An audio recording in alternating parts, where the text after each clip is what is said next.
Bonjour à tous, bienvenue sur Fréquence Populaire. Vous voyez, c'est début de soirée presque. On a un petit côté apéro. Et aujourd'hui, je suis avec Sylvain Tiget. La première fois que vous venez sur Fréquence Populaire. Alors c'est intéressant parce qu'on va aborder des sujets qu'on n'aborde pas toujours sur Fréquence Populaire. On a des émissions économiques avec Jacques Sapir, qui est très apprécié, qui sont plutôt macro. Mais vous êtes un praticien euh, de la finance, vous êtes financier. Vous avez vous travaillez dans le private credit, crédit privé. C'est pas pourquoi on parle en anglais, mais vous allez nous expliquer qu'est-ce que c'est que ce private credit. Donc, ce petit début d'enseignement financier pour nos auditeurs. Vous êtes fondateur d'Ultra Bourse, qui est un site qui informe sur l'économie, donc où vous coécrivez une lettre économique avec quelqu'un qu'on connaît ou qui est connu, qui est Olivier Delamarche. Ouais. Donc, nos auditeurs peuvent suivre des fois le travail avec Olivier Berruyer, des Lucides. On l'a vu sur Thinkerview, qui est si je peux dire, chez nous les géopoliticiens, je fais partie des réalistes. Élise est un très réaliste en économie. C'est vraiment pas dans le baratin. Hein. Non, c'est bien. Bon, il y a des marchands de papier qui racontent un peu n'importe quoi. Alors d'abord, c'est quoi le crédit privé? Écoutez, déjà, merci de m'avoir invité sur votre chaîne. Moi, je suis très content d'être là avec vous, puis de démarrer cette nouvelle discussion.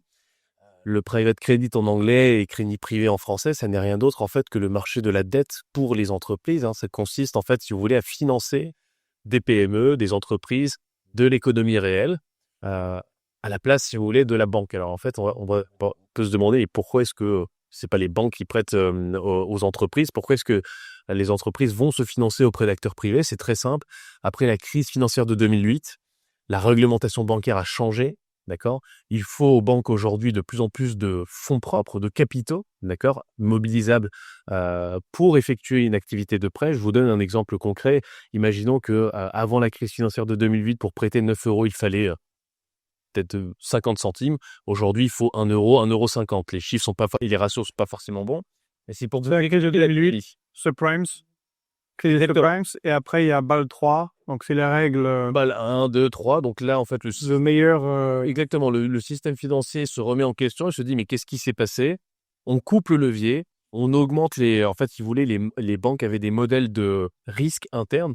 Elles avaient, par exemple, une banque française comme BNP pouvait se dire, les fonctionnaires, pour moi, c'est un risque, présente un risque bas.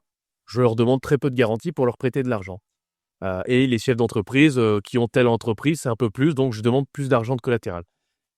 La réglementation fait qu'aujourd'hui, pour tout le monde, c'est quasiment la même chose. On dit, tel profil, ça sera tel risque, tel profil, ça sera tel risque. Et vous avez une petite marge de manœuvre de 20 ou 22% par rapport, ou 25%. Ce qui fait que le risque que représente l'intégralité des acteurs a mécaniquement augmenté parce que les règles du jeu ont changé. Okay. Donc, les banques financent de moins en moins les entreprises de l'économie réelle. Ces entreprises ne sont pas plus risquées qu'avant, ne sont pas moins bonnes qu'avant. C'est juste que la tuyauterie, en fait, sous le capot a changé. Et donc, il faut bien des relais financiers. Et ça a commencé aux États-Unis. Vous avez eu les fonds américains, des investisseurs institutionnels qui ont commencé à devenir les partenaires financiers de ces entreprises. Alors, accorder tout simplement des prêts sous forme d'obligations. Et puis maintenant, ça s'étend un peu partout dans le monde, en Asie, en Europe. Voilà. Mais est-ce que c'est pas risqué de... C'est une bonne question. Non, c'est pas une bonne question, c'est une très bonne question. Certains disent, je sais pas si c'est vrai, que c'est un contournement justement des règles BAL 3, entre autres, qui ne sont pas si strictes que ça, si sécurisantes que cela, et ça permet de contourner et d'être dans une financiarisation d'économie dangereuse. Ouais, c'est un point de vue. Alors après, est-ce que c'est dangereux ou pas? Si vous voulez, c'est toujours pareil. Si vous financez de belles sociétés industrielles, en général des PME familiales, c'est souvent ça le profil. C'est des PME familiales qui ont une histoire forte, mais qu'on ne finance plus parce qu'en fait, les banques aujourd'hui ont tout intérêt à financer avec leurs fonds propres des activités de marché. Aujourd'hui, une banque, elles ont des activités où elles commercialisent par exemple des produits financiers comme des produits structurés. Quand elles mettent du capital sur ces opérations-là, pour vendre des produits structurés à des clients, elles ont des marges qui sont absolument gigantesques. Quand elle fait un prêt à une PME, elle gagne combien la banque? Le coût de l'argent auprès de la Banque centrale européenne, elle va emprunter à 3, 3,5. Elle va rajouter 1 ou 2% par an. Voilà, c'est ce qu'elle va gagner. Puis peut-être que moins les coûts de structure, elle va gagner net 0,5% par an dans sa poche, ce qui est ridicule. Et en face, elle prend le risque d'un défaut, de ne pas être remboursée. Elle prend le même capital, elle va jouer sur les marchés financiers, elle gagne 10 à 20 fois plus. Mais c'est pas ce que font les banques. Et c'est ce que font les banques. Ah oui, Donc aujourd'hui, elles se disent, nous, on est des entités financières, on va où il y a les centres de profit. Les centres de profit, c'est simple, c'est les marchés financiers. Le prêt, ça rapporte rien, beaucoup de risques. Réglementairement parlant, c'est compliqué. À la poubelle. Et si vous voulez, ça ouvre une question existentielle. Le rôle sociétal des banques, à la base, c'est d'être un partenaire financier. Donc, c'est d'être, si vous voulez, le partenaire social de l'économie. Je finance les entreprises, je les aide à se développer. C'est bon pour mon pays, pour mon économie, ça crée des emplois. Bon, si les banques perdent ce rôle social, en fait, qui est de financer des vraies entreprises de l'économie réelle, mais à quoi servent-elles? Et là, en fait, on ouvre une discussion qui est, est-ce que on n'avance pas vers un monde où il n'y aura plus de banques, il y aura une banque centrale qui fait le boulot de prêter à tout le monde. Les banques commerciales deviendront peut-être des institutions privées qui feront des activités de marché, mais le modèle tel qu'on l'a connu, la banque qui prête aux petits artisans, etc., machin, et qui fait des activités de marché, cette espèce de grand pot pourri, si je puis dire, peut-être que dans le monde de demain n'existera plus. En tout cas, la discussion aujourd'hui est sur la table. Elles perdent leur rôle social, donc à quoi servent-elles? Tout le monde se pose la question, et c'est une question aujourd'hui qui se pose réellement. Ok, alors imaginons je suis entrepreneur, j'ai une entreprise, je sais pas, je fais des vélos, j'ai une 50aine de salariés, Ouais. j'ai un problème de trésorerie ou je veux faire un investissement, je vais vous voir, c'est ça. Et j'emprunte. Vous n'allez pas venir voir un particulier, vous allez venir voir, si c'est une grosse PME qui fait, je sais pas, entre 10 et 100 millions d'euros de chiffre d'affaires, vous allez dans un premier temps voir votre banque. Imaginons que votre banque ne vous suive pas pour tout un tas de raisons. Elle vous dit, écoutez, vos ratios de liquidité sont pas bons, votre endettement, on n'aime pas, c'est trop risqué. Et surtout, pour vous débloquer le prêt, il vous faut, par exemple, je sais pas, due diligence de 3 ou 6 mois. Elle va regarder vos bilans, machin, elle peut pas prendre de décision rapidement. Là, vous pouvez opter pour justement peut-être aller voir un fonds de private credit. Vous posez la question, bonjour, voilà, moi j'ai besoin de financement. D'ici un mois et demi, il me faut le financement, donc il faut aller vite. Voici tous mes documents, analysez-les. Je suis à votre disposition pour répondre à toutes vos questions. Et là, ces professionnels-là vont analyser votre dossier beaucoup plus rapidement et ils vont se positionner. Oui, non. Si le non, ils vont vous dire pourquoi. Si c'est un oui, ils vont vous proposer ce qu'on appelle une term sheet. Donc, en fait, une feuille, un document récapitulant les conditions du prêt. Vous allez proposer des garanties. Et c'est comme ça. Ça se fait beaucoup aux États-Unis. Le private credit commence à arriver de plus en plus en Europe. Et voilà. Mais après, c'est toujours pareil. Si vous voulez, il y a un autre souci aussi en Europe. C'est que pour faire du private credit, il faut des entreprises en croissance. En Europe, on est en récession. On a de moins en moins d'entreprises en croissance. Vous avez dit le mot maudit, récession. Le mot maudit, récession, le mot dont il ne faut pas... voilà, c'est un peu comme Goldman. Pareil qu'on n'est pas en récession, on est en forte croissance. Faible croissance. On est en recul de la hausse de la croissance. Et il y a des formulations bizarres de ce genre. Exactement. Décroissance positive, tout ça. Là, en fait, si vous voulez, le vrai enjeu, c'est d'avoir des sociétés qui soient solides, qui soient en capacité aussi de rembourser les investisseurs. Et aujourd'hui, la marge brute d'autofinancement des entreprises françaises est absolument dégradée et basse. Vous la comparez à celle des Allemands ou celle des Suisses, je pense qu'en Europe, on ne doit pas être loin d'être ces derniers, en fait. D'accord? Donc, c'est pas forcément c'est pas un marché qui va attirer non plus les capitaux extérieurs. Donc, si les banques ne prêtent plus et si les partenaires privés ne prêtent plus, en fait, les entreprises françaises, l'économie s'arrête. Elles meurent. D'accord? Et donc, on a un vrai sujet aujourd'hui.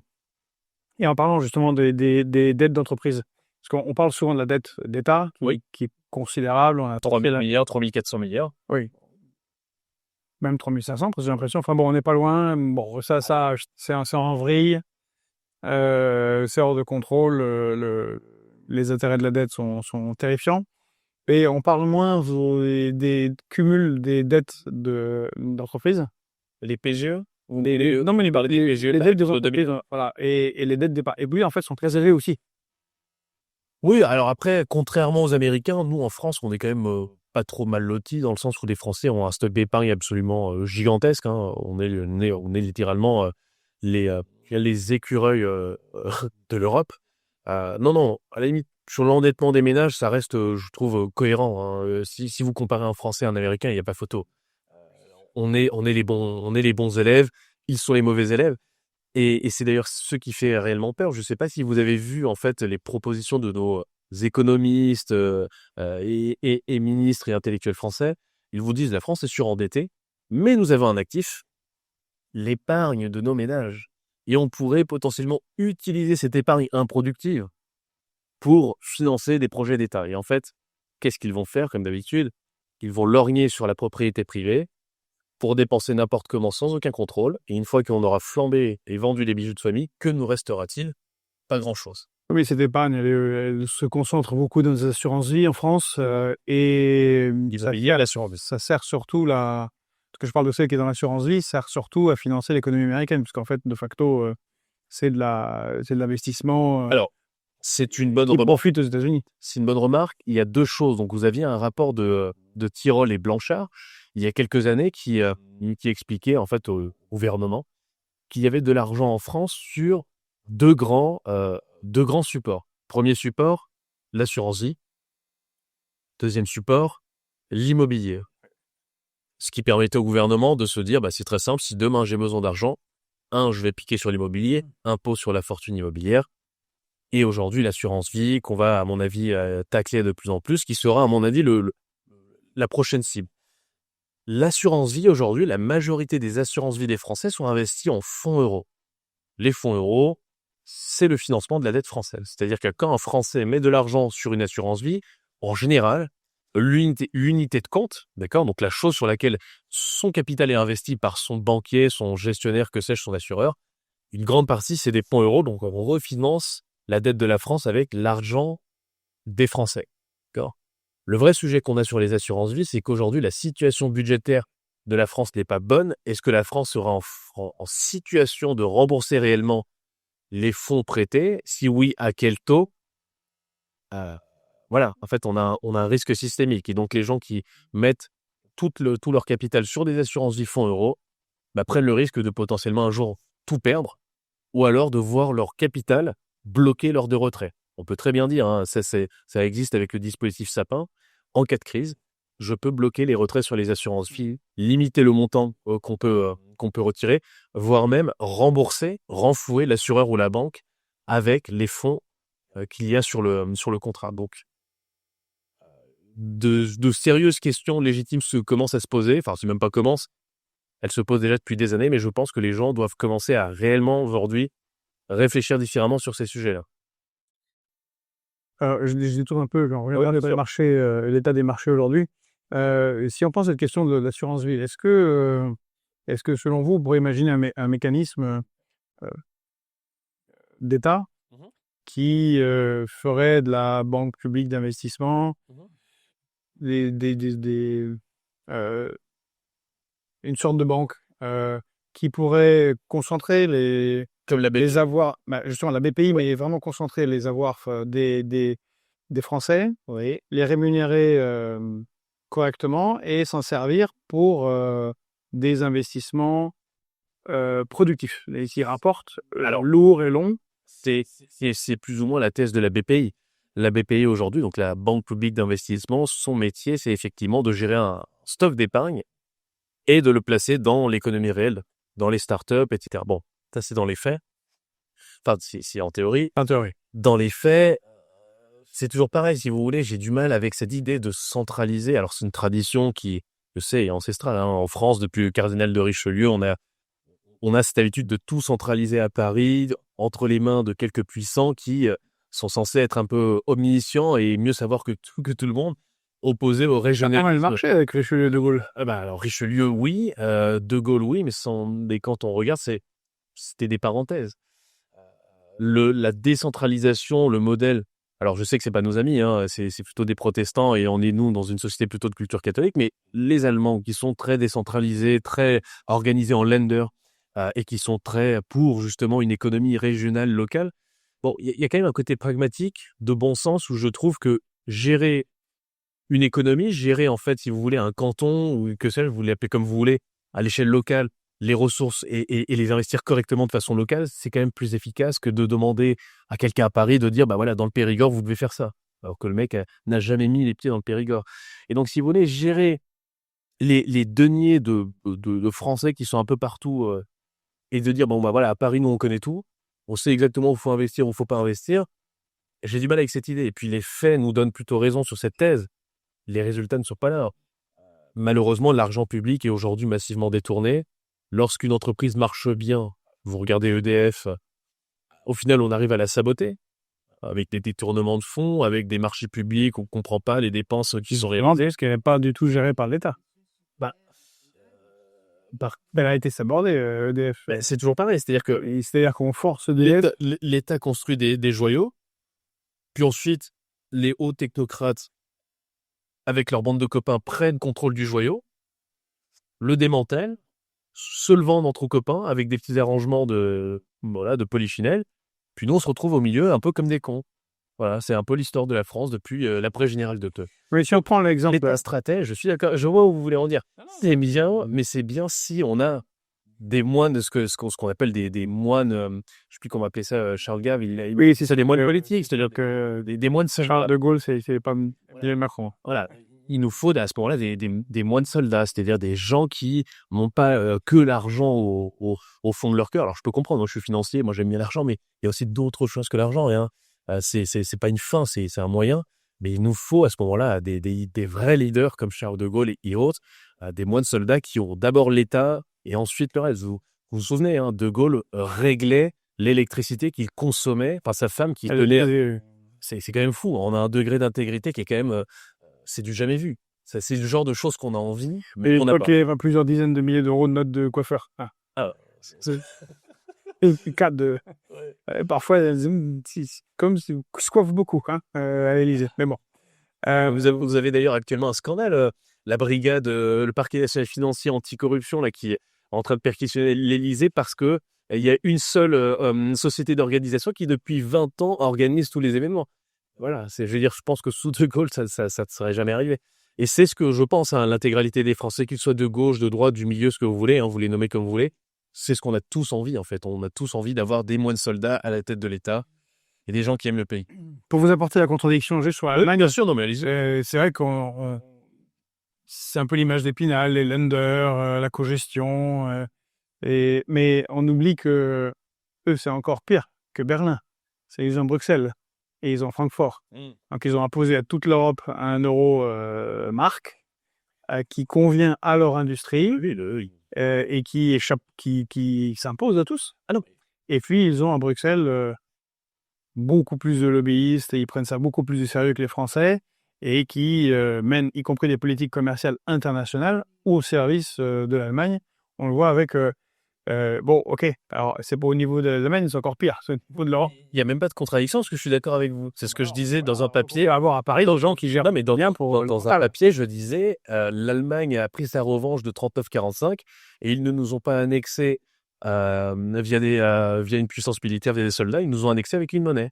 Et en fait, chaque construction européenne, ce n'est rien d'autre au final que l'Allemagne d'un côté et la pauvre France qui en fait sert les intérêts des Allemands. Et puis l'euro, c'est calé 100% sur leur économie, mais ça n'a rien à voir. Enfin, je veux dire, nous, on n'a pas besoin d'un euro aussi élevé, on n'en bénéficie absolument pas. Ils ont détruit notre 160 milliards par an. Bien sûr, ils ont détruit notre nucléaire en visant écologie, machin, etc. Maintenant, ils se retrouvent également peinés avec leur centrale au charbon, donc ils commencent à zioter justement sur le nucléaire. Non, mais je suis 100% d'accord. Moi, je l'ai déjà dit dans des papiers. L'Allemagne nous a annexés, mais tranquillement, de façon pacifique. Et ce qui est assez drôle, c'est qu'ils commencent à voter des budgets pour réarmer leur pays. Les hommes de 17 à 45 ans, je crois, ou 35, je sais plus, 45. 45 doivent demander une autorisation auprès du ministère des Armées allemandes pour quitter le territoire de plus de 3 mois. Donc, alors, je vote un budget massif pour réarmer l'Allemagne. Bizarrement, j'interdis à mes gars de partir plus de 3 mois. Qu'est-ce que je peux faire ? Merz a dit qu'il voulait la plus grande armée d'Europe et vu le très très mauvais taux de recrutement, il a dit que le service militaire était pas obligatoire, mais que ça serait... Et puis on verrait. Quand les Allemands commencent à armer la Rhénanie, bon, on sait comment ça se termine. Donc, je pense que il y a de belles questions à se poser et ça va faire mal. Alors, maintenant, pour revenir sur les marchés que vous connaissez bien, là, ils sont extrêmement instables, non? Ça part à la baisse, à la hausse. Les marchés, déjà, alors j'aimerais préciser Il y a quelque beaucoup de chose. trucs. Ouais, j'aimerais préciser quelque chose pour notre audience. Ne, ne prenez pas les marchés pour un étalon de l'état de l'économie, d'accord? Les marchés financiers et l'économie, c'est une chose, ce sont deux choses totalement distinctes. Il y a une dichotomie, une ligne franche entre les deux. Il faut y avoir un CAC 40 comme actuellement au sommet, ça ne veut pas dire que la France n'est pas en récession. La France est en récession. Ça. Exactement, la France est en récession. Dans les mois qui arrivent, c'est le pouvoir d'achat des Français va être impacté, c'est une évidence, on pourra en discuter au cours de cet entretien. Mais le CAC 40 va faire des sommets et c'est deux choses différentes. Donc que les marchés surperforment, c'est une chose. Est-ce que ça veut dire que l'économie réelle, que ce soit aux États-Unis, en France ou ailleurs, va forcément bien? Ça n'est absolument pas le cas. Je réponds à votre question. Les marchés, oui, aujourd'hui sont en train de remonter. Donc ça fait 3 séances de hausse sur le S&P 500. On a effacé toute la baisse de ce début d'année. Est-ce que ça veut dire... Donc là, ce 16 avril, alors qu'il y a la guerre en Iran, Oui. en 3 jours, On a tout effacé. ça va mieux. On a tout effacé. Puis vous verrez que si ça va dans l'autre sens, en 3 jours, on reperdra tout. Donc c'est un peu le loto. D'accord? C'est pas... Pas instable, donc. C'est totalement instable. Il n'y a aucune stabilité et personne ne sait. Puis, de toute façon, la stratégie de Trump est assez ambiguë. Sun Tzu disait que toute guerre est basée sur la tromperie et c'est un petit peu si vous voulez, le corollaire de Trump dans tout ce qu'il fait, en fait. À chaque fois qu'il vous dit « je suis ami avec un pays », il l'attaque le lendemain. Et à chaque fois qu'il dit « je vais atomiser ce pays », il signe un accord de paix. Donc, c'est une stratégie de négociation. Trump, moi, je connais bien, je suis Trump depuis 2016. Moi, j'aime bien le personnage. Alors après, il est critiqué, machin. Moi, il me fait rire. Et depuis 2016, je vois très bien la façon dont il procède. C'est un promoteur immobilier, quelqu'un qui va attaquer fortement pour ensuite récupérer des contreparties. Et donc, c'est exactement ce qu'il fait avec l'Iran. Quand il vous dit « je vais effacer une civilisation », le marché n'y a pas cru. Personne n'y a cru parce qu'on savait très bien qu'il allait essayer d'acter un deal. Et toujours pareil, ce cessez-le-feu de 14 jours, pour moi, pareil, ça n'aboutira pas. D'accord? Cessez-le-feu de 14 jours, les États-Unis demandent à ce que l'Iran ne touche pas à son programme d'enrichissement nucléaire pendant 20 ans. Eux, ils demandent 5. Les négociations au Pakistan ont échoué. On n'est pas à l'abri que du coup, à l'issue de ces 14 jours, ça repart. Exactement. Donc, attention, volatilité, ça sert à rien d'aller se positionner fortement à la hausse ou à la baisse. De toute façon, là, personne ne sait ce qui se passe. Pourtant, c'est le jeu. Il y a des gens qui essayent de se faire de l'argent. Les moments de guerre sont justement des moments d'instabilité, de volatilité. C'est là où se font des fortunes, où les gens perdent beaucoup d'argent aussi. Les gens perdent beaucoup d'argent. Il y a deux façons de voir les choses. Quand les marchés baissent, quand les marchés actions américains baissent, vous achetez. Ça, c'est la stratégie un peu en bateau. Le marché perd 5, 10, 15, 20%, on achète. Et à ceux qui vont essayer de timer le marché, ce qui est pour moi absolument impossible, à moins que vous ne disposiez d'informations privilégiées. Voilà. Mais auquel cas, j'espère que vous travaillez au sein du gouvernement américain parce qu'il n'y a pas de délit d'initié quand vous êtes au gouvernement. En revanche, si vous êtes un simple particulier, vous aurez un peu plus de soucis. Mais non, la stratégie la plus simple à ce moment-là, c'est d'attendre des baisses et puis d'acheter l'indice. C'est ce que font la majorité des gens et puis je se trompe pas trop en faisant ça. Parce que justement, aux États-Unis, il y a énormément de discussions en ce moment sur le délit d'initié. Car il y a des grosses entrées sur les marchés. Oui, mais il n'y a pas de sanctions. Non, il n'y a pas de sanctions, mais ça, une fois, 2 fois, c'est sympa. Ça agace un peu parce que, évidemment, Donald, il sait quand il va dire « je vais nuker tout le monde » ou « on va faire la paix demain ». Évidemment, c'est un effet quasi immédiat sur les marchés. Sur les devis, sur les... On jouait à la baisse ou à la hausse. Si on est au courant 2 petites heures avant, c'est ça. Vous avez Et Pete Hegseth, Jared Kushner, son ami Witkoff, visiblement, il y a des très très grosses fortunes qui se font. Vous savez, Est-ce qu'il n'est pas en train de faire juste une énorme sur le dos des gens, parce que quand même, ça fait quelques morts. Est-ce qu'il n'est pas en train de faire un énorme jeu de loto, enfin pas de loto, mais de casino, en sachant le numéro à tomber? Vous avez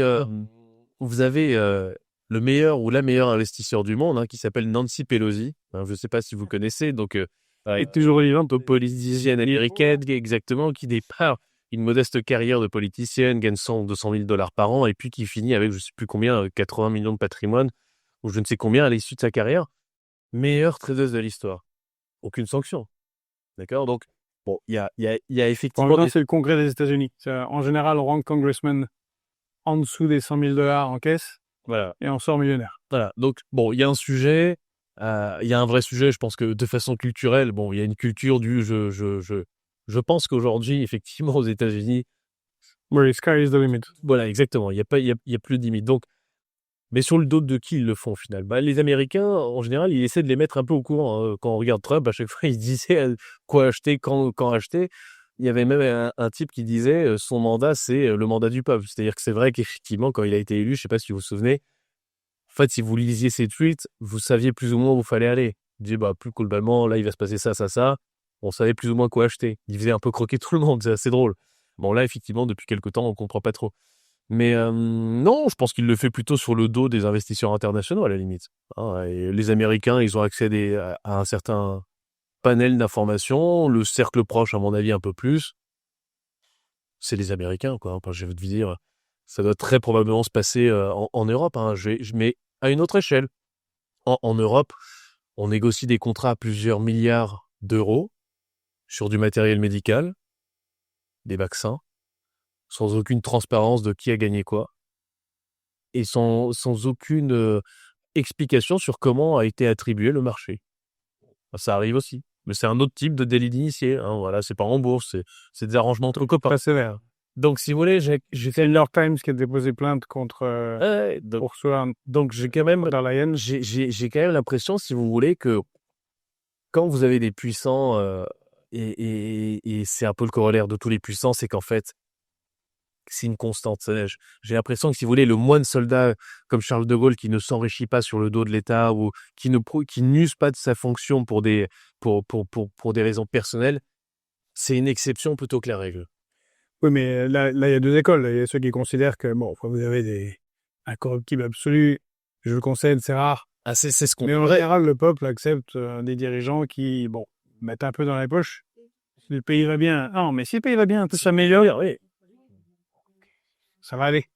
Et par contre, se mettre dans les poches, et beaucoup dans les poches quand tout s'écroule, et surtout profiter du fait que ça s'écroule, là... Oui, le sujet, c'est ça. C'est qu'en France, aujourd'hui, on démantèle un pays, on vend le véhicule pièce par pièce. Bon, alors que les Américains sont quand même un peu plus en croissance que nous, donc ils se débrouillent mieux. Donc, c'est vrai que vous posez une question légitime. Nous, aujourd'hui, bah, nos politiciens s'enrichissent, mais la réalité, c'est que le pays, non. Donc, ça pose de vraies questions. Maintenant, vous aviez une association qui s'appelait Anticor, si je dis pas de bêtises, oui, qui a été démantelée, hein, il me semble, dont l'agrément n'a pas été renouvelé.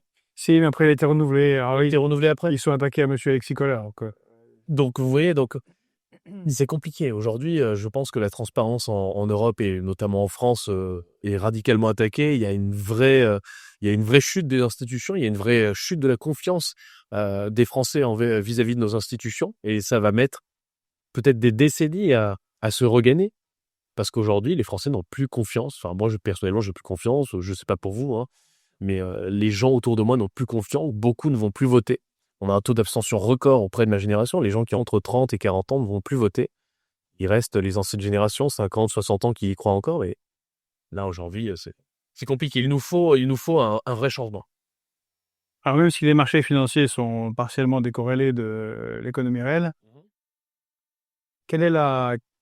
comment vous voyez l'avenir à quelques mois? Est-ce que on est juste dans de la grosse récession un peu partout, ou on entre en courant été, fin de l'été 2026, en dépression sévère, type 1929? Je vous dis ça parce qu'il y a encore une fois, le patron de avant-hier, le patron, le 14 avril, le patron le directeur de l'Agence internationale d'énergie, qui a dit que la crise est pire que celle de 1973 et de 2022 cumulées, et que donc les effets vont être catastrophiques. Ce matin, on a vu avec Jacques Sapir que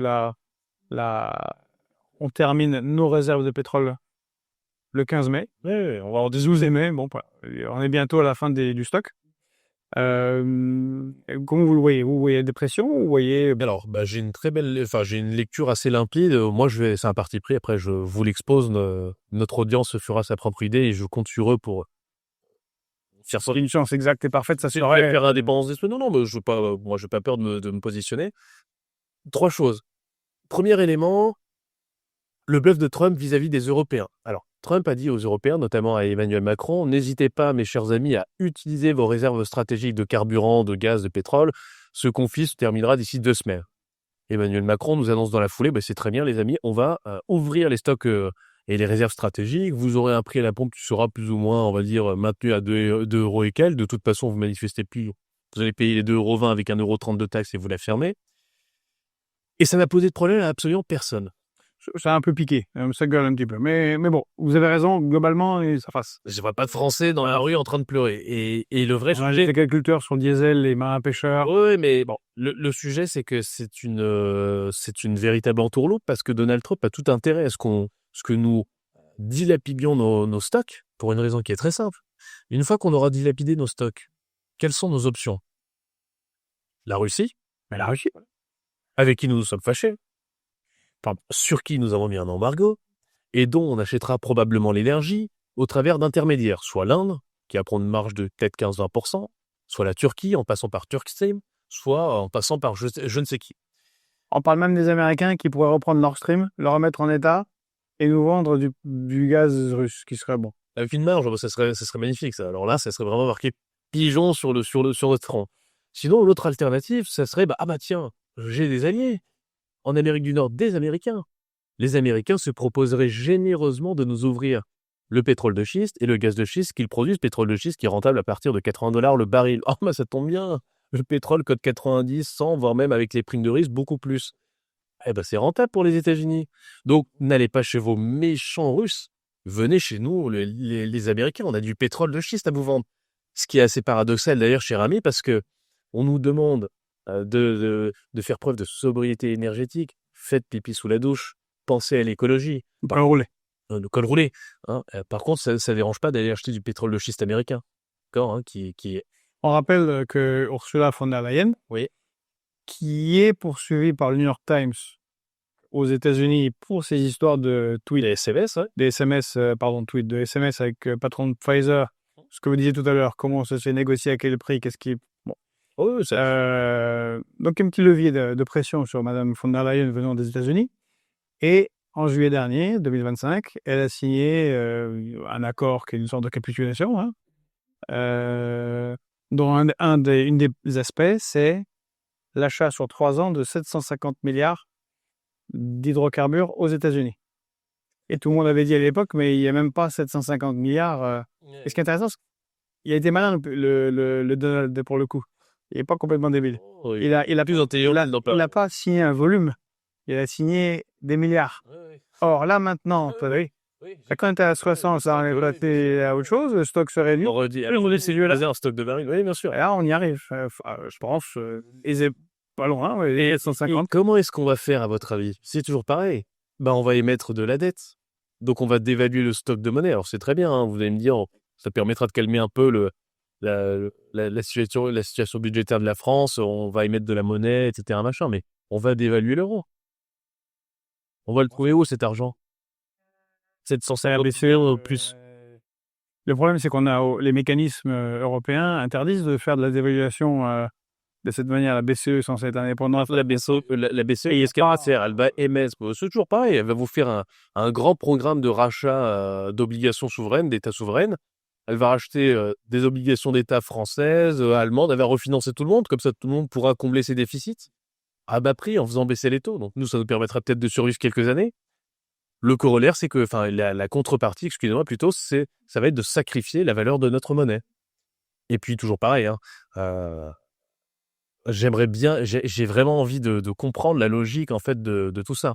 On vous pousse à investir des milliards d'euros dans la transition énergétique, dans les éoliennes, etc. Derrière, on achète du pétrole de schiste.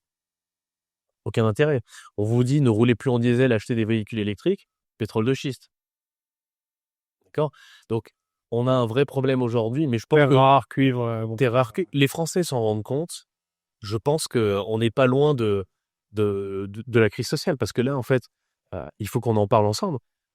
Jusqu'ici, ça tenait, c'est-à-dire que les Français ont vu leur niveau de vie violemment se dégrader entre 2020 et 2026. Sauf que cette crise-là, vous l'aviez dit juste avant, je suis plutôt d'accord avec ce propos, cette crise sera bien pire que celle de 1973 parce que les primes de risque déjà sur le baril sont élevées. C'est-à-dire que votre baril qui cote 90, on en parlait tout à l'heure en off, s'échange plutôt à 140, $150, si ce n'est plus. Et puis en 73, les Saoudiens et les autres de l'OPEP avaient tourné le robinet. Oui. Et quand on tourne le robinet, on peut retourner dans l'autre sens. Oui. Avant, c'est cassé. C'est pareil. Ils ont beau le tourner, ça marche pas. Donc, on a déjà ce problème-là, et surtout, j'ai surtout l'impression que l'Iran a compris qu'elle avait, qu'elle disposait d'un levier géopolitique majeur. C'est, je ferme le détroit, ça calme tout le monde, vous recommencerez plus de sitôt. Et pour l'instant, ils n'ont pas l'air de vouloir le réouvrir. Et donc, dépression ou pas? Comment? Dépression ou pas? On est déjà en récession et en Non, dépression. la récession aussi, mais est-ce que la dépression, ça quand même... là, on rentre, si vous voulez, et les gens font la queue pour aller à la soupe populaire, massivement. Vous pouvez, je sais pas si tout dépend. On est déjà, cette année, je crois... Pour moi, si vous voulez, on y est déjà. Vous regardez le stock d'œufs. Moi, j'ai des amis là qui travaillent dans la production d'œufs en Bretagne. D'œufs, les œufs à venger, exactement. Ils ont donc là, ils sont en train d'ouvrir de nouveaux poulaillers, puisque la demande d'œufs a explosé en France, d'accord? Parce que les gens n'ont plus les moyens d'acheter de la viande rouge, et voire même du poulet. C'est pour ça qu'il y a autant de manque d'œufs dans les supermarchés. Oui, c'est pour ça qu'il y a des pénuries, c'est parce qu'en fait, les gens peuvent plus acheter de poissons, de poulet, ils n'ont plus le budget, ça coûte trop cher, donc se rabattent sur des sources de protéines moins chères, les œufs. Voilà. Donc moi, mes amis On donne une excellente source de protéines. C'est un peu monotone, la forme, c'est très nutritif, mais ça vous montre quand même le niveau de paupérisation de la France. Je veux dire, il y a quelques années, bon, les gens se faisaient une bonne entrecôte de temps en temps. Maintenant, ça a l'air d'être un luxe, en fait. Et ça fait quand même de la peine parce que, bon, le Français de base n'a pas fait une erreur. C'est ses gouvernants qui ont fait des fautes de gestion. Mais le Français de base, il travaille toujours autant, si ce n'est plus. La valeur qu'il crée se fait capter par l'État. L'État le dilapide dans des détournements de fonds, etc., dans tous les sens. Vous n'aimez pas l'État, vous? Ah non, je suis fâché. Je suis fâché avec ce qu'ils ont fait avec eux. Parce qu'ils avaient le Ferrari entre les les mains. 500 fortunes de France ont une accumulation de capital qui... Parce que l'argent est parce qu'il est là-bas. C'est toujours pareil. Hein. C'est-à-dire que c'est un système où vous faites partie d'une certaine caste, vous profitez de tout. En France, vous faites le truc, je suis né d'une bonne famille, Polytechnique, Sciences Po, ENA, machin, le truc royal. Vous avez accès à tout. Le levier bancaire, les banques vous ouvrent les portes. Les copains vous placent un peu partout. Une fois que vous êtes dans des conseils d'administration, vous pouvez rejoindre la permettre, Sylvain, même si vous n'êtes pas suffisamment bon pour faire Polytechnique, Sciences Po, l'ENA, je vais appeler Gabriel Attal. Ou maman. Oui, vous avez du mal à finir le diplôme, des fois, maman, téléphone, et alors, est-ce que maman a aidé? Toujours donner un coup de main. Elle vous place chez Madame Touraine, vous finissez Premier ministre. Et voire même président. Même pas besoin de faire voire même président de la République. Rocher Attal elle vient de faire une déclaration dont je crois le Parisien. Je pense pouvoir présider la France ou je ne sais quoi. Je me dis, on est mort là, c'est fini. Donc si vous voulez, quand on a, oui, il y avait la méritocratie. Il y a plein de méritocratie. Hein. Je pense que le modèle napoléonien voilà, je fais le lycée français et si je suis bon, peut-être que je finirai dans les hautes strates. Ça marche plus. Hein. Là, c'est quelques gens qui se reproduisent entre eux, ils se connaissent tous, ils font des gamins tous plus cons les uns que les autres. Ces gamins se croient intelligents, prennent les rênes de l'État, flambent l'État, puis on se retrouve ici comme des idiots à se regarder dans le blanc des yeux. On se dit mais attendez, je comprends pas, on travaille comme des fous. C'est intéressant. Si vous êtes un financier bolchevico anti-étatiste. Alors je suis c'est la provocation. Non, moi je suis plutôt libéral, mais en fait je suis lucide. J'ai compris. Voilà. On a un vrai sujet et puis non, il faut reprendre les choses à zéro. Ok. Quelle est la...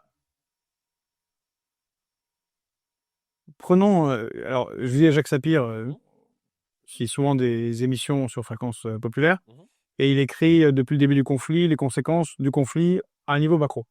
Mais il se penche sur des questions en même temps très précises, c'est pas une théorie. Et justement, il parle de prix papier du pétrole qui est à 94, qui est déjà élevé. À 95, il était à 65. Plutôt sur le marché à 140, avec des délires plus. Ouais, bon, il est à 145, disons en moyenne. Voilà. Il y a différents types de pétrole, on ne va pas rentrer dans les détails. Mais il dit, le problème, c'est que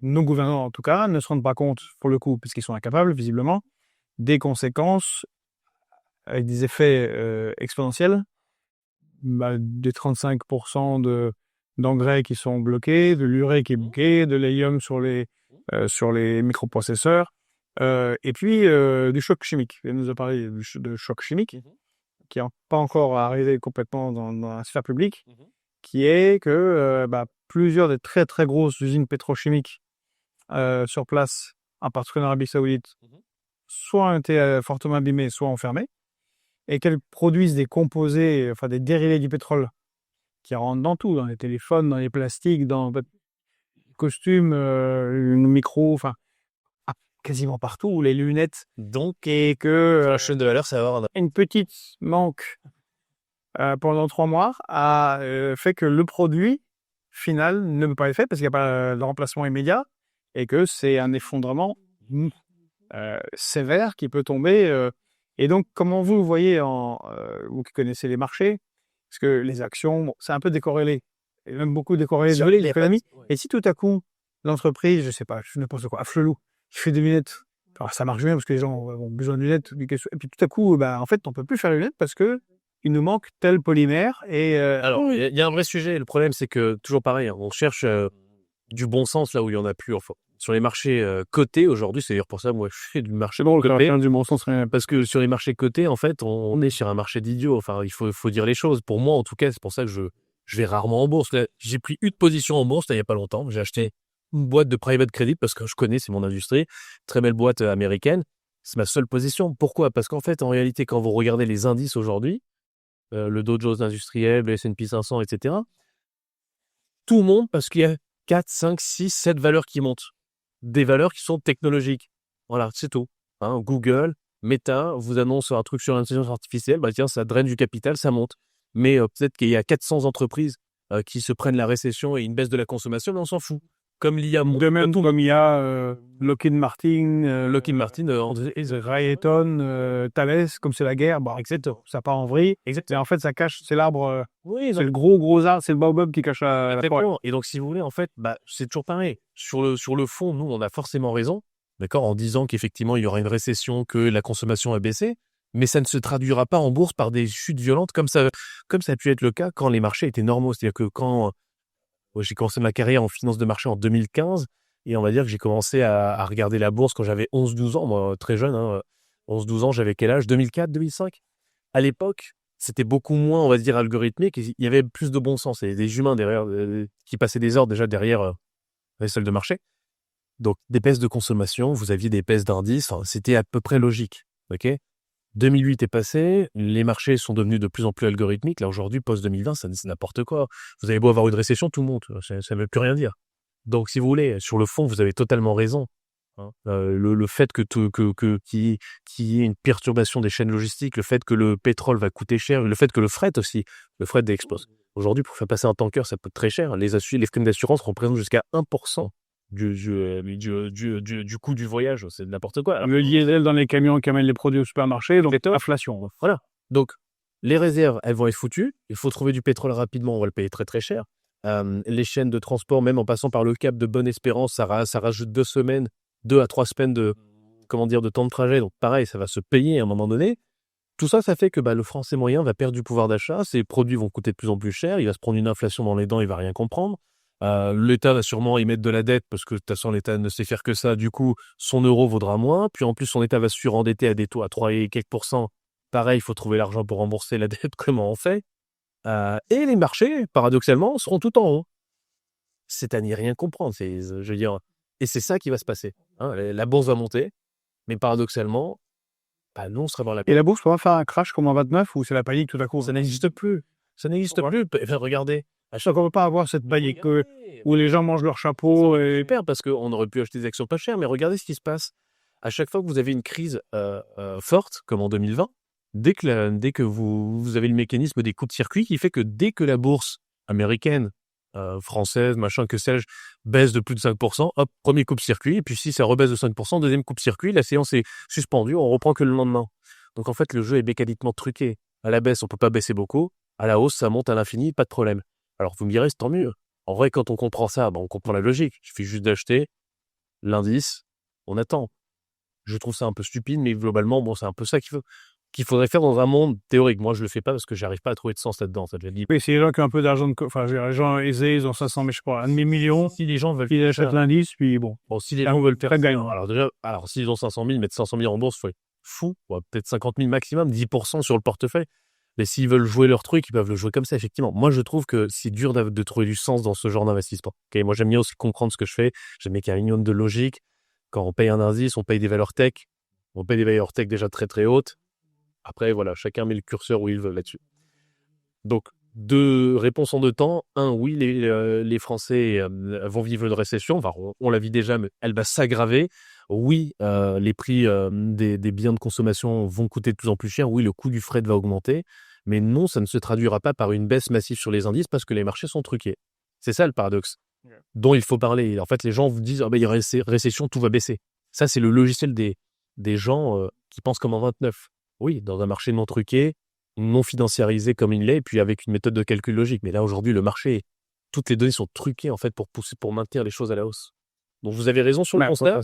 Vous avez raison sur le constat, mais vous faites pour avoir tort sur le géotien de l'auditeur qui connaît pas. À quoi ça sert de faire ça? Eh ben, ça sert à ce que aujourd'hui, la retraite des Américains est investie massivement sur les marchés financiers, le S&P 500. Les programmes, vous savez, les 401K, là, donc c'est les programmes de retraite américaines. Les Américains peuvent défiscaliser, je crois, en mettant de l'argent sur ces programmes-là. Et puis à la retraite, ils touchent ce qu'ils ont dans leur machin. La retraite des Américains est sur les marchés financiers. Puis les fonds de pension mondiaux, norvégiens, etc. Tout est sur les marchés financiers, sur le S&P 500. Si ça baisse, tout le monde perd. C'est aussi ça. Donc, tout le monde fait en sorte que le truc... En fait, tout le monde a intérêt à ce que ce truc-là montre. Hein. Personne n'intéresse que ça baisse. Donc, à chaque fois que ça perd 5%, coupe circuit 1. Deuxième fois, coupe circuit 2. On suspend. On attend que les gens se calment. Et puis, quand ça repart, on ne capte pas la hausse, par contre. Ça peut monter de 15%. Là, il n'y a pas de coupe circuit dans ce sens-là. En réalité, c'est même plutôt positif. Ça veut... Donc, quand on comprend ça, on sait plus ou moins dans quel sens il faut aller. Mais il faut réussir à trouver du sens aussi dans ce qu'on fait. C'est là où moi, j'ai un peu plus de mal. C'est-à-dire que je ne trouve pas de sens à ça. En fait, je me dis, c'est stupide. Ça veut rien dire, en fait. C'est purement un jeu, quoi, mais c'est pas logique que j'ai voyé. Donc, chacun arrivera à trouver du sens ou pas pour ce truc-là. Mais si, est-ce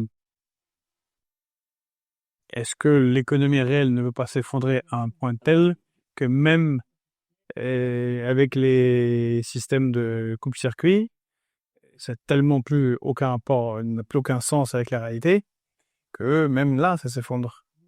Aujourd'hui, qu'est-ce que ça veut dire avoir une action? Imaginons que vous avez une action, bon, ok, le marché fait du coupe-circuit, le marché financier, et vous n'avez pas trop perdu, mais votre action, concrètement, les ouvriers ne travaillent plus parce qu'il n'y a plus de pétrole. Ok. Ça va être un sujet parce que, toujours pareil, aujourd'hui, vu que le monde a l'air d'être tourné sur l'intelligence artificielle, en fait, ils payent des multiples élevés, ils payent des valeurs technologiques parce qu'ils ont l'espoir d'un monde meilleur de demain, en fait. C'est ça, hein. C'est ça que fait le marché aujourd'hui quand il achète des actions Google, Tesla, etc.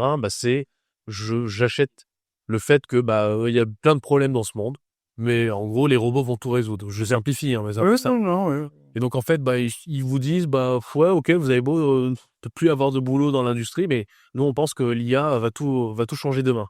C'est ça, en fait, qui se passe aujourd'hui. On est d'accord, ça n'a aucune logique. En tout cas, moi, je vois pas la logique là-dedans, vous non plus. Mais c'est ce qu'il faut réussir à comprendre pour comprendre pourquoi ce marché tient, en fait, et vraisemblablement va tenir. Moi, j'adorerais que les marchés perdent 70%. Hein. On aurait un peu de bon sens, mais aujourd'hui, personne n'a intérêt à ce que les marchés perdent 70%. Ni le gouvernement américain, ni les fonds de pension, ni les épargnants américains, ni la Fed, ni personne. Est-ce que vous voyez, vous, quand même une possibilité, ou pas, d'une manière ou d'une autre, de définanciariser l'économie? Ou au moins un peu? À une époque, je me souviens, certains proposaient même de supprimer la bourse. Peut-être qu'il faudrait, à ce moment-là, préciser votre propos. Donc, qu'est-ce que vous entendez par définanciariser, que je comprenne bien le truc? C'est-à-dire que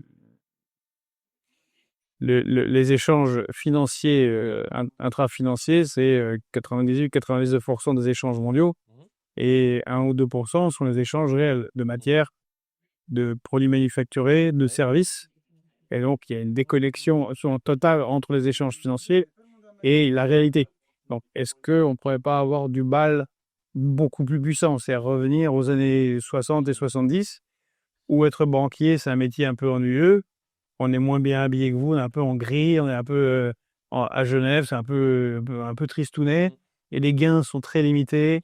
C'est revenir aux décisions de Roosevelt sur ce qu'a fait sauter Bill Clinton, c'est-à-dire séparer les banques de dépôt et les banques. Ça, c'est une bonne chose. Ça, c'est ce qu'on aurait dû. Ça, c'est une définanciarisation. Ouais. Avoir des États, je ne vous parle pas d'État, mais qui protègent l'investissement productif. Donc, on veut bien être favoriser des instances financières qui vont financer, je sais pas, construction du métro.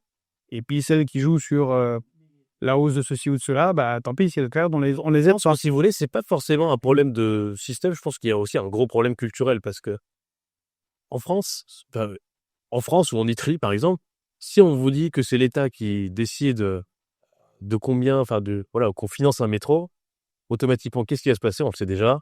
Alors, le métro, il va pas coûter 20 milliards, il va coûter 40. Puis les gens qui vont construire le métro, bah, on sait déjà qui ça va être. Et puis le métro, il va pas être fait en 2 ans, il va être fait en 8 ans. Voilà, c'est comme ça. Bon, je dois rappeler. Non, mais oui, on sait que c'est toujours comme ça. Vous mettez à Moscou, c'est bizarre, ils font 46 stations en 3 ans. le même système, mais c'est des protestants. Enfin, c'est même pas eux. Ils sont orthodoxes. En fait, je pense qu'il y a un vrai problème culturel et un vrai souci par rapport à notre rapport culturel et aussi peut-être moral à l'argent. C'est-à-dire que vous avez les pays scandinaves et les pays germaniques, donc, protestants, calvinistes, qui ont un rapport aux finances très responsable. Hein. L'argent public, il faut faire attention. Moi, j'ai vécu en Allemagne et je peux vous garantir que quand vous aviez un truc qui était voté à Francfort, j'habitais à Francfort, en fait, les citoyens sont très impliqués dans les finances publiques et si les élus font n'importe quoi, ça part tout de suite en cacahuète, en fait.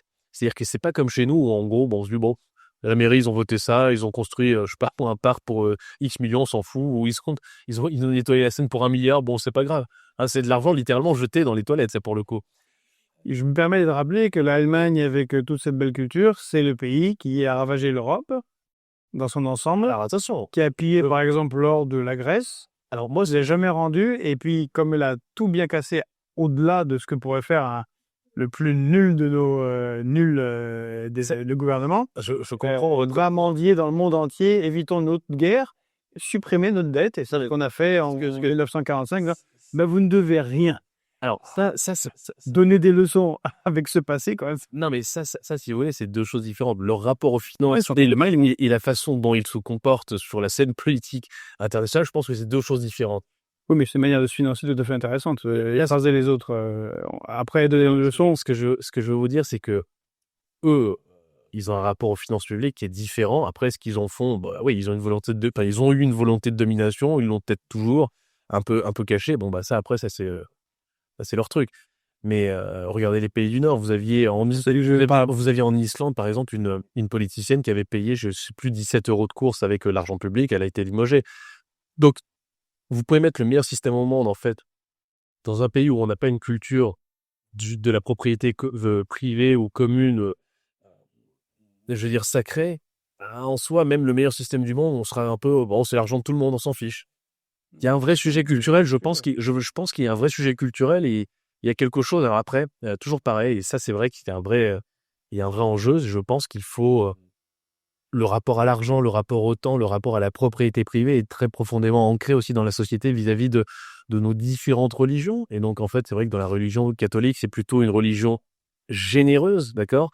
La religion la vision protestante, c'est une vision plus, on va dire, austère. D'accord, on fait attention, la vie et on s'accomplit par le travail, hein, et si je suis riche, c'est parce que j'ai les bonnes grâces de Dieu, je suis favorisé par Dieu. Alors que dans le catholicisme, celui qui s'enrichit, il pêche un peu par orgueil. Donc, il y a des rapports en fait aux finances qui sont très complexes, qui sont très différents, et c'est aussi pour ça qu'à mon avis, peut-être que j'extrapole, hein, mais peut-être que dilapider l'argent public, ça serait un acte sain.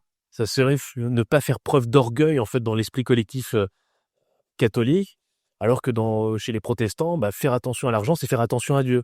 Vous voyez, il y a peut-être aussi cette dimension culturelle très forte entre ce que j'essaie de comprendre pourquoi, en fait, en Espagne, en Italie, tout ça, on s'en fout de l'argent, en fait, littéralement, c'est toujours comme ça, hein. Pays où on dépense l'argent public n'importe comment. Alors, dans les pays calvinistes, protestants, il faut très attention. On prend un des pays les plus protestants au monde, les États-Unis. Ils ont une dette qui est au plafond. Si les routes sont dégueulasses, les infrastructures sont mal tenues et ils font la guerre à la moitié de la planète. Et c'est les plus riches du monde. C'est les plus riches du monde, ils sont numéro 1 aujourd'hui. Et endettés. En 250 ans. C'est-à-dire qu'ils existent depuis, ils n'ont pas 1000 ans, ils sont 250 ans, ils sont endettés. Et ils tiennent tout le monde par les roubignoles. C'est quand même une performance à saluer. Alors moi, je dis pas que c'est super aux États-Unis. Eux, ils sont dans un autre extrême. C'est-à-dire qu'ils veulent prouver à Dieu que ils sont les plus pieux du monde et que tout le monde doit copier l'accomplissement par le travail. Ok, en Allemagne, Arbeit macht frei, c'est un peu ça, hein, c'est la traduction littérale de cette pensée. Travaillez, vous serez récompensé par le divin. Je pense qu'il y a un juste équilibre entre les deux, mais c'est pour ça que je vous dis, est-ce que c'est vraiment une question de système ou est-ce qu'il y a aussi un rapport culturel et un rapport à l'argent et à la gestion des ressources collectives qu'il ne faudrait pas aussi revoir en profondeur. Mais ça, du coup, c'est un chantier éducatif pour et ça devrait se faire à l'école. Le fait de voilà, on se dit à l'école dans une classe, bon les enfants, voilà, vous avez je sais pas moi 2 sachets de bonbons, c'est à tout le monde. Vous le gérez. Voilà, je sais pas, donner des exercices où ils se sentent impliqués dans le C'est pas la même chose. moi j'ai fait Même si on les arrose, les bonbons moi j'ai un parcours éducatif Si vous avez un système où vous injectez des bonbons en plus parce que vous les mangez pas, là vous avez une éducation, mais les bonbons, ils vont pas bouger. Non, mais parce que je vous disais que moi j'ai fait un parcours franco-allemand à l'école, donc j'ai un bac allemand, un bac français, j'ai fait les deux. Et donc du coup, on a aussi fait des échanges à Hanovre pour le double diplôme. Et en fait, les Allemands ont une façon radicalement différente déjà d'enseigner. Déjà, ils font pas école toute la journée, c'est de 7h, on finit à 13h. Donc l'après-midi, on peut faire du sport. Et ils sont très dans la discussion, ils sont très dans la coopération en fait en classe. On a eu beaucoup de travaux communs, ce qui n'existait pas de moi dans mon école française. C'est chacun en son point, le contrôle, la dissertation, le meilleur défonce tout le monde et un peu la valorisation du meilleur contre les nuls. En Allemagne, on avait beaucoup de Arbeitsgroup, donc en gros des travaux de groupe. Vous êtes à 3-4, vous devez coopérer sur un sujet et vous vous organisez et vous gérez votre projet. Moi, je pense qu'il faut s'inspirer. Il y a des choses qu'on peut apprendre en toute humilité de leur modèle sans forcément tout copier. Ils sont pas parfaits partout. Hein. Alors, voilà. Mais voilà. Le débat système, culture est ouvert. On laissera les gens dans les commentaires se Oui. délecter On peut passer des heures. Voilà, là, Il y a quelques pages qui ont été écrites là-dessus. Voilà, en commentaire, faut-il changer le système ou faut-il éduquer? On peut lancer la question. Ça peut être marrant de voir un peu la réponse de l'audience. Moi, je suis en tout cas ouvert à la discussion. Un sujet intéressant, un pays que je connais bien avec Jacques Sapir, c'est la Russie, Oui. Qui a été URSS, qui a un fond culturel Donc, ils sont orthodoxes. paysan orthodoxe.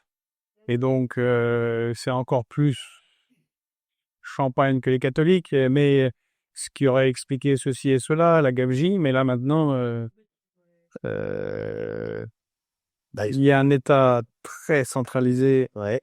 mais de type gaulien, qui met en même temps des entreprises, les règles de en général, très très coordonnées. Moscou ressemble à Zurich, alors qu'à 25 ans, c'était vraiment une sorte de Sodome et Gomorre ahurissante. Donc, et pourtant, c'est les mêmes soubassements culturels. Le monde change. Hein. Ouais, Non, le monde change, mais là, je pense qu'ils ont aussi un moine soldat à la tête de l'État. Hein. En tout cas, ils ont quelqu'un qui a l'air de bien gérer, et puis forcément, ça se ressent. Hein. Ils ont un leadership fort, un peu comme les Chinois l'ont, comme... vous l'aimez pas, je sais, mais comme Trump le fait, hein, moi, je trouve qu'il a bien relevé l'Amérique. Hein. Quand Biden était...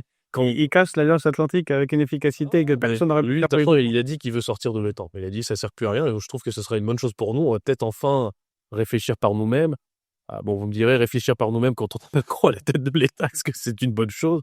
Mais non, de toute façon, il nous faut de vrais leaders et un pays avec un vrai leader, c'est un pays qui a des résultats. Aujourd'hui, nous, on n'en a pas. Hein. On a des vraies questions à se poser. Je crois que vous êtes un peu engagé sur les États-Unis avec Donald Trump, là, mais on verra. Ah ouais, bon. Vraiment, ils ont réussi à perdre une guerre en 7 semaines face aux Iraniens, ce qui fait pas un grand succès. Il a pris le Venezuela en un week-end aussi, donc à relativiser. Et il a pris le flux de pétrole. C'est ce qu'il avait besoin. Il avait besoin de serrer la vis aux Chinois. Il l'a fait avec le Venezuela. Il se casse les dents actuellement sur le Moyen-Orient. Les Chinois lui ont serré la vis sur les terres rares. Elle a perdu la guerre. De toute façon, les États-Unis jouent leur survie en fait là actuellement. Hein. Parce que là, la Chine est en train de tout rafler. Ils ont raflé absolument toute l'Afrique, hein, tout le continent africain. Le premier partenaire commercial, c'est plus les États-Unis ni la France. C'est la Chine et la Russie maintenant qui essayent aussi de faire du business avec eux. En fait, c'est simple. C'est soit ils sauvent leur empire maintenant. C'est même pas sauver, c'est peut-être le maintenir à flot encore quelques années parce qu'en réalité, les États-Unis vont forcément être dépassés par la Chine, c'est structurel. Les Chinois, je sais pas si vous jouez au jeu de Go. Oui. Et ils ont construit une architecture avec les routes de la soie absolument fantastique. Ils ont tout, en fait. Hein. Ils ont réussi à tout rafler. C'est impossible de les jouer, en fait. Impossible. Donc, les États-Unis ne peuvent que retarder. Ils ont fait un œil avec les terres rares. Est-ce qu'ils ont fait un œil avec les terres rares? Bah, ils ont 70 ou 80%. 90. Oui, 90. Bah, ils ont tout. Ils ont 60 d'extraction, 90 de raffinage. Donc, en final, bon. Donc, en fait, ils ont été bons et ils ont utilisé la stratégie de Deng Xiaoping, là, leur leader, qui disait qu'il fallait, alors j'ai plus la phrase exacte, mais globalement, il fallait cacher ses compétences et attendre son heure. Et la diplomatie chinoise, ça a été, je casse mes compétences pour... Bah, en fait, je crois vite, mais il ne faut pas effrayer les voisins. Je le fais en cachette, entre guillemets, en toute humilité, sans le crier sous tous les doigts. Et j'attends mon heure. C'est exactement ce qu'ils ont fait. Sur le dossier Iran, ils ne se sont pas prononcés. Ils n'ont pas été envoyer des soldats en Iran. Ils ont juste dit, on condamne. Ils ont, je crois, fourni un peu de renseignements, voilà, un peu machin. Et ils attendent patiemment leur heure. Et ils ont été encercler Taïwan, ils ont été faire des exercices militaires en disant, bah, vous allez faire les malins en Iran. Bah non, il n'y a pas de raison qu'on n'aille pas faire les malins à Taïwan. D'ailleurs, cette semaine, on a eu une révélation, c'est que le Power Siberia 1, en fait, a convoyé 40% plus de gaz que ce qui était annoncé pendant quelques années. Ben voilà. Ben voilà. Les deux ont bien, la Russie et la Chine ont bien joué leur jeu à masquer le... Et les deux sont très malins. Mais ce bloc Delhi, Pékin, Moscou, là, il est en train de... Ouais, ils sont en train de renverser la table, de créer une alternative. Ils vont pas gagner du jour au lendemain. Ça serait une illusion de penser... les gens souvent se disent, bah, tiens, le dollar est mort, les États-Unis sont morts, il y a un nouveau patron. Ça se passe pas comme ça. Ça se fait... Voilà, c'est comme ça. C'est le mouvement de plaque tectonique. C'est pas tac d'un coup. Mais oui, effectivement, la gravité du monde qui était tout à l'ouest est en train de gentiment se déplacer à l'est. Ça, c'est une évidence. Mais la question, c'est dans ce nouveau monde, nous, comment est-ce qu'on se positionne? Alors, on a longtemps fustigé la Chine. J'ai vu que l'Élysée commençait à essayer de réouvrir des relations avec Pékin. Bon, là, effectivement, il faut revoir les choses, toi. Il faut commencer à peut-être redevenir copain avec les gens qu'on n'aimait pas. Mais justement, pas l'Occident, mais où est-ce que vous voyez l'Europe dans 10 ans? Dans 10 ans, qui perd cette...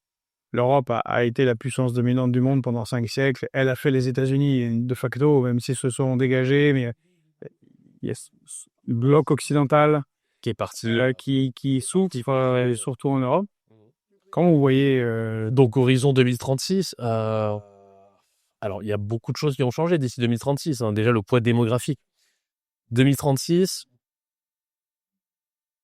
bah, déjà, les Indiens, les Indiens vont passer troisième puissance économique mondiale.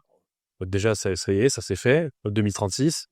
Les Chinois, vraisemblablement, seront la première puissance économique mondiale. Les États-Unis ont peut-être redescendu à la deuxième place. Voilà, fonction. Et les Européens, bah, c'est compliqué parce qu'aujourd'hui, le PIB par habitant d'un Français, le PIB par habitant en France est inférieur à celui de la Pologne. Un Polonais, c'est 40 000 $ par tête. Un Français, c'est 35 000 aujourd'hui. On a stagné, hein, ça fait 10 ans qu'on stagne. Alors, dans 10 ans, j'aimerais avoir de bonnes nouvelles en me disant que les choses vont changer, mais j'ai quand même assez peu d'espoir de façon pragmatique pour deux grandes raisons. Alors, première raison, en fait, c'est le facteur innovation. La France produit des ingénieurs absolument talentueux, d'une très haute qualité, mais n'arrive pas à les retenir. D'accord ? On a une rétention faible de nos talents, pour une raison qui est très simple. Innover en France, c'est quasiment impossible. Règlements européens dans tous les sens, RGPD, vous nommez les règlements, il y en a tellement. L'accès au financement est aussi très compliqué. Vous voulez vous financer, c'est très... Je veux dire, le marché des capitaux est 10 fois inférieur à ce qu'il est aux États-Unis. Donc, je pense que dans 10 ans, si vous me demandez la situation de la France, il se peut que nous soyons un pays de tourisme. Ça, c'est évident que ça sera un pays de tourisme. Les riches, américains, chinois, peut-être russes, moyen-orientaux viendront faire du tourisme chez nous, dépenser de l'argent pour manger dans des beaux endroits, visiter de beaux musées.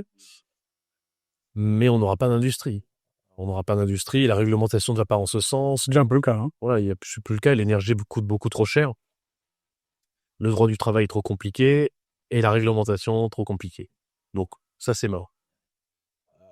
Et moi, je le vois, j'habite à Nice, hein, donc dans le sud de la France, c'est très simple. Hein, de mai à septembre, qui sont les gens qui dépensent le plus, qui font vivre toute la Côte d'Azur? Les Américains en premier. Ensuite, c'est les Chinois. Ensuite, c'est des Moyen-Orientaux, des Arabes. Et ensuite, vous avez quelques Russes aussi. Ouais, voilà, des gens de l'Est. D'accord? Un peu moins, mais Un peu moins. Mais les premiers, c'est quand même les Américains qui dépensent le plus. Il n'y a pas de Français qui dépensent beaucoup d'argent et qui font tourner la Côte d'Azur. Hein. Ou alors, c'est vraiment sur des petits volumes. Mais ce qui fait vraiment embaucher des gens, ce qui fait tourner l'économie de la Côte d'Azur, et ce qui fait qu'ils font des stocks d'argent sur 6 mois pour toute l'année, c'est ces touristes étrangers. Hein. Donc, moi, je le vois à mon échelle, et ben, j'extrapole à l'échelle en fait du pays et je me dis, c'est un peu ça. Donc, bon. Et pour l'Europe dans son intégralité, c'est une question assez complexe. Ça va être dur de se positionner. Italie, problème démographique majeur. Il faut plus d'enfants, 1,2. C'est compliqué. Espagne, ça va un peu mieux, mais c'est pas non plus flamboyant. Et Allemagne, c'est le vrai sujet. La vraie question est là. Tout va dépendre en fait des coûts de l'énergie. Mais les coûts de l'énergie étant élevés aujourd'hui depuis la guerre en Ukraine 2022, les industriels allemands commencent à partir aux États-Unis. Bah, si l'énergie reste aussi chère, bah, ils vont finir comme nous. D'accord ? Donc la situation de l'Europe, très compliquée. La façon par contre dont a l'Europe de se réinventer, moi je pense qu'elle pourrait jouer une carte différente, c'est devenir un pôle d'innovation, déréguler massivement, créer et devenir un centre de recherche, je ne sais pas, en disant, bah, voilà, vous mettez votre centre recherche et développement en France, pas d'impôt pendant 10 ans, charge sociale, je sais pas, inexistante ou à moins 70% pendant 10 ans. Qu'est-ce qu'il y a qu'on peut faire un peu sympa en fait pour créer des emplois? Bah, déjà en mettant pas d'impôts et en cassant pas les couilles sur les charges sociales, bah, Google viendrait mettre un truc, mettrait tous ses ingénieurs chez nous, puis nous on aurait des mecs qui viendraient, voilà, et ils consommeraient, ils prendraient des loyers. ça, c'est l'option libérale. Voilà, c'est l'option libérale. Moi je serais dans cette option-là, c'est simplifier pour laisser les gens respirer et allez, c'est reparti, on repart comme en 40. Si on complique les choses, bah toujours pareil, quand c'est compliqué, on fait pas, hein, parce que c'est trop compliqué. C'est magicien. Ah oui, c'est pour ça qu'on vous invite. Pour un peu de contradiction, bien pas. Je sais, sinon c'est pas drôle. Bon, ben merci Sylvain. Merci à vous de l'invitation. On vous propose de revenir d'ici quelques temps, si vous aimez bien, Ok. pour faire le suivi, puis voir comment évolue L'économie. l'économie. On serre les dents pour que ça fasse le moins mal possible. Hein. On espère que ce conflit durera le moins longtemps possible, parce que le vrai mauvais scénario, c'est un conflit qui dure. Mais si le conflit se résout, Mal parti. je sais que c'est une guerre d'usure, c'est plutôt, je pense qu'il y a 2 tiers de chances que ça soit un conflit long, ce qui n'est pas bon pour nous, 1 tiers que ça soit un conflit court, ce qui serait une bonne option pour nous. Bon, surtout si on part cette semaine qui vient, comme vous l'avez dit, peut-être dans une reprise du conflit dès le lundi. Ouais, 20 avril. bah, ce serait le mauvais Et scénario. on a une attaque sur les infrastructures de production Ah bah là, d'hydrocarbures en Iran. c'est compliqué. Ils vont répondre. Ah bah, ils vont répondre dans Et là, que la guerre s'arrête 2 semaines après ou pas, le mal est fait. Bah, c'est reparti. 5-6 ans pour repartir. Oui, c'est reparti. Puis les Iraniens sont quand même, ils ont perdu leur ayatollah. C'est pas rien. Hein. Donc leur leader suprême a été tué, la fille et ses enfants du leader suprême ont été tués. Donc eux, ils sont quand même ils jouent leur survie. Hein. C'est-à-dire que si ils flanchent sur ce dossier, ils n'existent plus. Hein. Donc eux, ils jouent leur survie, ils n'ont plus rien à perdre, donc ils envoient. Donc en fait, on a d'un côté les États-Unis qui ont quand même beaucoup à perdre dans l'histoire, les Iraniens qui n'ont plus rien à perdre, à voir comment ça va s'imbriquer. Eh ben, on fera la suite. On fera la suite. Merci Sylvain encore. Si vous avez apprécié la vidéo, n'oubliez pas de liker, de partager, de commenter, poser des questions, comme ça on pourra... parce qu'on sait qu'il y a des gavistes qui nous suivent aussi, donc qui doivent apprécier. Il y en a d'autres qui sont plus étatistes. Comme moi. Et on peut lancer le débat en commentaire. Faut-il changer le système ou faut-il changer le rapport culturel que nous avons à la gestion des finances publiques? Voilà, est-ce qu'il faut une banque centrale française qui décide de où va l'argent? C'est un peu ça le système que vous proposez. Ou est-ce qu'on devrait plutôt aller sur le terrain de l'éducation en disant, bah, écoutez, quel que soit le système, si de toute façon on a un rapport au bien collectif qui est dégradé, c'est compliqué. Et ça, à la limite, on peut laisser notre audience débattre là-dessus, ça peut être sympa. Ou ça peut être les deux. De regarder, ou ça peut être un En tout cas, ça va être une discussion. Voilà. En tout cas, merci encore. Merci à vous. Et puis, on vous donne rendez-vous très bientôt.